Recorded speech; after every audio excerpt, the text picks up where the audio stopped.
शुरुआत बड़ी खबर के साथ कर रहे हैं। बजट से पहले सर्वदलीय बैठक में मंथन जारी है। बैठक में रक्षा मंत्री राजनाथ सिंह मौजूद हैं, जेपी नड्डा समेत तमाम बीजेपी के नेता मौजूद हैं। कांग्रेस और अन्य पार्टियों के नेता भी इसमें शामिल हैं।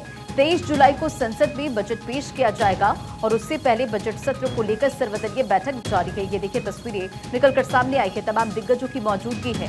जेपी नड्डा, राजनाथ सिंह बैठक में मौजूद है। किरेन रिजिजू भी सर्वदलीय बैठक में मौजूद है। असदुद्दीन ओवैसी, गौरव गोगोई भी बैठक में मौजूद हैं। 23 जुलाई को संसद में बजट पेश होगा और उससे पहले की सर्वदलीय बैठक जारी है। बैठक में शामिल है सभी दलों के नेता और पदाधिकारी। और देखिए, ऑल पार्टी मीटिंग में कांग्रेस ने लोकसभा उपाध्यक्ष पद मांगा है, तो नीट, कांवड़ यात्रा और बिहार को विशेष दर्जे का मुद्दा उठा। और कल से मानसून सत्र की शुरुआत होने वाली है, लेकिन उससे पहले देखिए, संसद के मानसून सत्र और बजट से पहले पार्लियामेंट हाउस में ऑल पार्टी मीटिंग बुलाई गई है।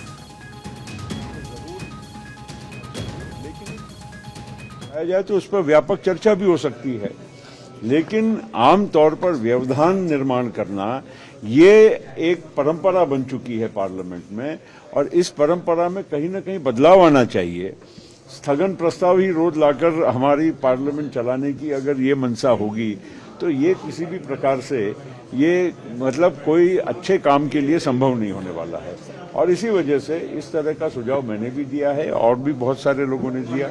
लेकिन संसद अच्छे तरह से चलनी चाहिए, अच्छी चर्चाएं होनी चाहिए, और देश के जो अलग अलग समस्याएं हैं, पूरे राज्यों की समस्याएं हैं, इनको भी अच्छे तरह से हमने संसद में रखा। सर, डिप्यूटी स्पीकर की पोस्ट वेकेंट नहीं रहनी चाहिए, वो लगातार अपोजिशन पार्टी कह रही है। क्या गवर्नमेंट ने किसी तरीके का आश्वासन दिया? डिप्यूटी स्पीकर के मामले में आज की मीटिंग में कोई चर्चा नहीं हुई है। किसी ने सुझाव दिया था कि एक परंपरा रही है, लेकिन इसके अलावा इसके ऊपर कोई चर्चा हुई नहीं है। मैं समझता हूं कि ऐसी बातों के लिए, खास करके ऐसे मुद्दों के लिए, सरकार एक अलग मीटिंग बुलाए जिसमें विपक्षी दल और वो बैठ के चर्चा करे। लेकिन आज की मीटिंग केवल इस आगे आने वाला सत्र किस तरह से ठीक से चलाया जा सके इसके लिए बुलाया। देखिए, महाराष्ट्र के इश्यूज को और अन्य राज्यों के इश्यूज को भी इसमें अगले सत्र में चर्चा होनी चाहिए। मैंने तो केवल एक सुझाव दिया था कि कृषि को लेकर, क्योंकि हमारा कृषि प्रधान देश है, बहुत सारे हमारे यहाँ पर समस्याएं होती है, और केंद्र सरकार से जुड़ी हुई एक समस्या हमारे महाराष्ट्र में कृषि की, प्याज की होती है। प्याज के दाम बढ़ जाते हैं तो ग्राहक के मामले में वहाँ चिंता व्यक्त की जाती है।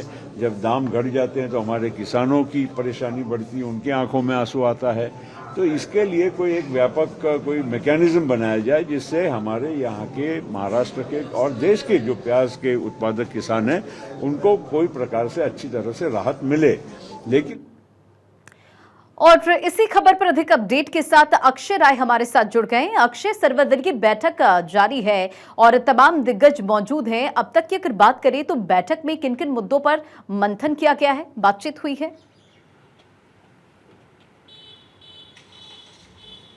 और देखिए, सरकार ने अपना मुद्दा उठाया है कि बजट सत्र को सुचारू रूप से चलाना चाहिए। विपक्ष ने अपने अपने मुद्दे उठाए हैं और साफ तौर पर है कि सरकार के जो घटक दल हैं उन्होंने भी अपने मुद्दे रखे हैं। जेडीयू की तरफ से कहा गया है कि स्पेशल स्टेटस राज्य को मिलना चाहिए। साथ ही साथ अगर वाईएसआरसीपी की बात करें तो उन्होंने भी स्पेशल स्टेटस बात की है कि आंध्र प्रदेश को मिलना चाहिए। हालांकि टीडीपी ने भी इस मुद्दे पर नई बात रखी है, वो स्पेशल पैकेज की मांग कर रहे हैं। साथ ही साथ कांग्रेस ने मुद्दा उठाया है कि नीट का जिस तरह से मामला सामने आया था उस पर निश्चित रूप से सरकार को डिस्कशन करना चाहिए। एम्प्लॉयमेंट जनरेशन किस तरह से है उस पर भी चर्चा की जानी चाहिए। महंगाई, बेरोजगारी ऐसे मुद्दे हैं। कांग्रेस ने इस मुद्दे को भी उठाया है। तरुण गोगोई ने साफ तौर पर कहा कि इसको रिड्रेस करना जरूरी है। एड्रेस अगर सरकार करती है तो फिर युवाओं को इसका फायदा मिल सकता है, देशवासियों को फायदा मिल सकता है। बजट सत्र में इस बात का ध्यान रखा जाना चाहिए। समाजवादी पार्टी की तरफ से जो रामगोपाल यादव ने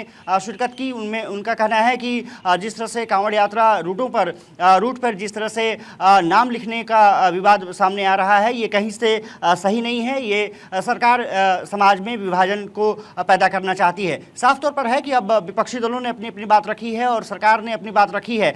ये जरूर माना जा रहा है कि ये सत्र हंगामे हंगामेदार रहेगा। सरकार चाहती है कि सभी को साथ लेकर के और बेहतर तरीके से सदन संचालित किया जा सके, लेकिन जिस तरह से विपक्षी दलों ने और जिस तरह से सरकार के साथियों ने भी तमाम सवाल उठाए हैं, ये माना जा रहा है कि वो एक तरफ से सरकार पर दबाव बढ़ाने की भी कवायद है, क्योंकि बजट में चाहते हैं कि राज्यों को अच्छा फंड मिल सके, चाहे बिहार हो चाहे आंध्र प्रदेश हो, क्योंकि सरकार उनके सहयोग से चल रही है, टीडीपी और जेडीयू। दूसरी तरफ विपक्षी दल हैं, वो चाहते हैं कि जो तमाम जनहित के मुद्दे हैं, गौरव गोगोई इस लेकर के लगातार आक्रामक रहे, साथ ही साथ जो डिप्टी नेता हैं राज्यसभा में प्रमोद तिवारी, उनका भी कहना था कि जो मुद्दे आम जनता के हैं उनको पहले एड्रेस करना ज़रूरी होता है। संजय सिंह ने भी आवाज़ उठाई, साफ तौर पर कहा कि जिस तरह से एजेंसियों का दुरुपयोग किया जा रहा है वो कहीं सही नहीं है। ईडी, सीबीआई और इनकम टैक्स लगातार विपक्षी दलों को परेशान कर रहे हैं,